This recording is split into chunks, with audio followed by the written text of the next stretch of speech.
Salut, c'est Stéphane. Alors aujourd'hui, un peu de pratique. J'aimerais vous montrer un exemple de automassage intestinal. Alors voilà, je vous présente mon bidon. Là, je me suis mis dans une position telle que vous voyez mon ventre comme je le vois moi. Donc vous pouvez vous le faire assis ou vous pouvez également le faire allongé, peu importe. Soyez juste relaxé et détendu. Alors, avant de commencer, une chose très importante, ce qu'il faut savoir un peu où sont quand même placés et situés les organes. Donc, quand vous regardez votre ventre, vous avez alors si moi les cages thoraciques commencent ici, donc là on a le diaphragme. Vous avez le côlon qui fait comme ça. Donc, on les appelle le côlon ascendant, le côlon transversal et le côlon descendant. Et puis là, vous avez une petite connexion, bien sûr, vers l'anus pour évacuer. Et puis au milieu de tout ça, un peu derrière, vous avez plusieurs mètres d'intestin grêle qui lui est un peu plus fin mais beaucoup plus long. Donc voilà, alors moi en général je commence par ici. Donc voilà, je commence toujours par suivre mon côlon avec les doigts. Euh, donc je fais des petits mouvements circulaires comme ça. Et souvent, quand je commence ici, j'ai des petites sensations. Alors pas aujourd'hui, là aujourd'hui c'est pas de chance, ma digestion est plutôt bonne, donc il n'y aura pas trop de problèmes inflammatoires ou quoi.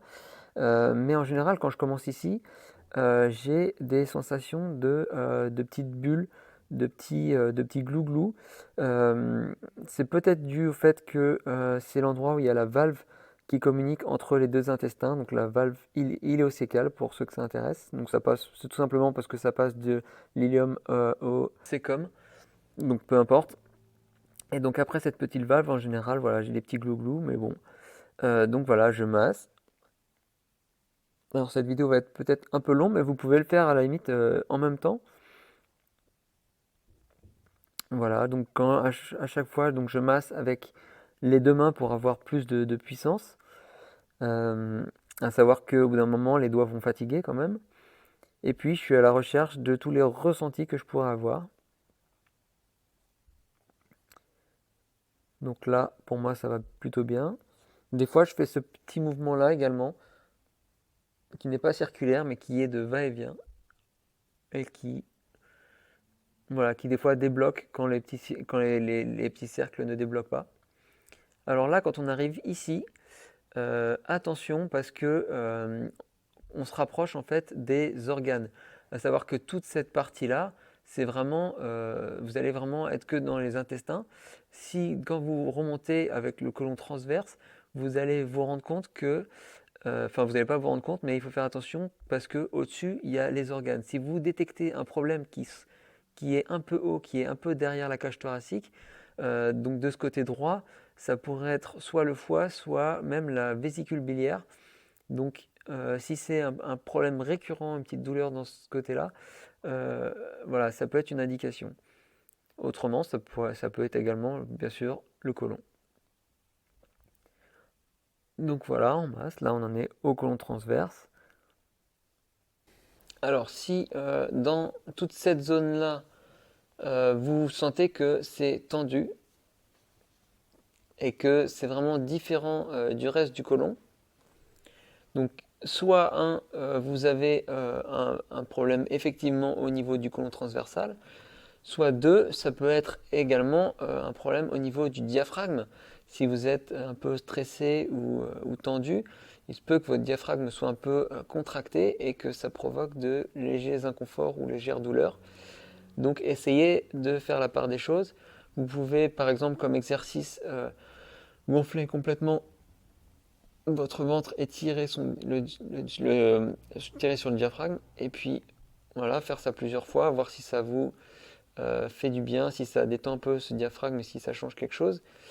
Euh, voilà, ensuite, quand on arrive de ce côté-là également, il y a également des organes, notamment on va avoir par là le pancréas.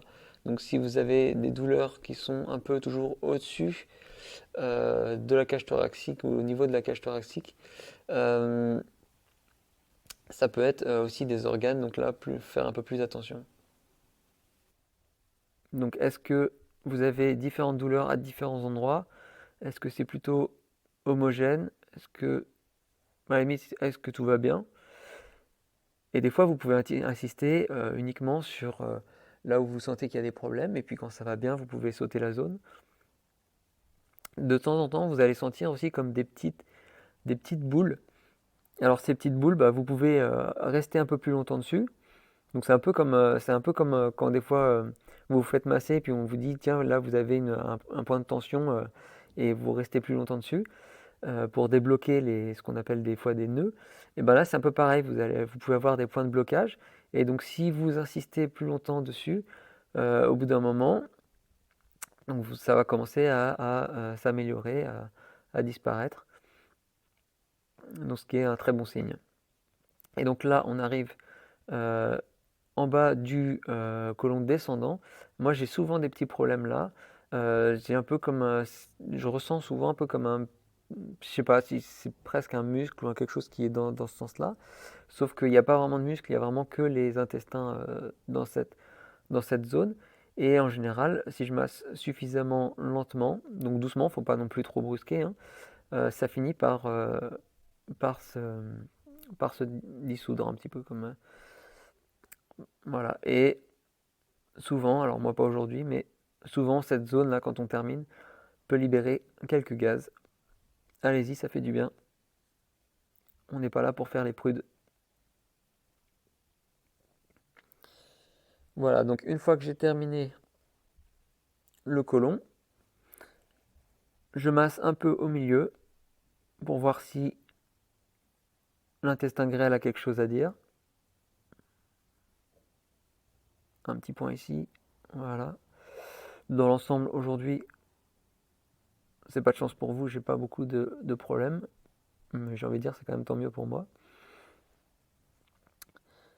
Donc voilà, voilà. Alors, des fois également, je fais ce genre de mouvement-là, dans le bas du ventre. Donc des mouvements plus brusques, plus saccadés, euh, pour... alors je sais pas exactement, c'est du ressenti, mais pour voilà, vraiment débloquer des choses qui seraient bloquées. Je sens que ça met énormément de choses en mouvement et, euh, et je sens que ça fait du bien. Donc des mouvements plus brusques. C'est des mouvements que je fais également souvent quand, si vous avez déjà fait un lavement et que vous avez plein d'eau dans le côlon, c'est vraiment des mouvements un peu plus comme ça qui sont, on a envie de secouer cette eau qui est à l'intérieur. Euh, et ben vous pouvez le faire quand vous n'avez pas de lavement non plus, euh, notamment si vous avez un transit rapide un peu à l'opposé de la constipation. Des fois, ça peut soulager. Donc n'hésitez pas à explorer, à faire différents mouvements. Vous allez voir, ça fatigue les doigts, mais bon, vous pouvez prendre ce moment de détente, vous reposer 2 minutes et puis reprendre quand vos doigts sont reposés. Et puis voilà, et vous pouvez même à la fin y aller un peu anarchiquement, revenir sur un point que vous avez, moi c'est plutôt ici là, ouais, sur un point que vous avez pas complètement apaisé. Donc voilà, c'était mon bidon. Voilà, j'espère que cette petite session vous a plu et que vous pourrez la reproduire chez vous. N'hésitez pas d'ailleurs à me donner dans les commentaires un peu vos ressentis, comment ça s'est passé. Et puis voilà, à bientôt, ciao!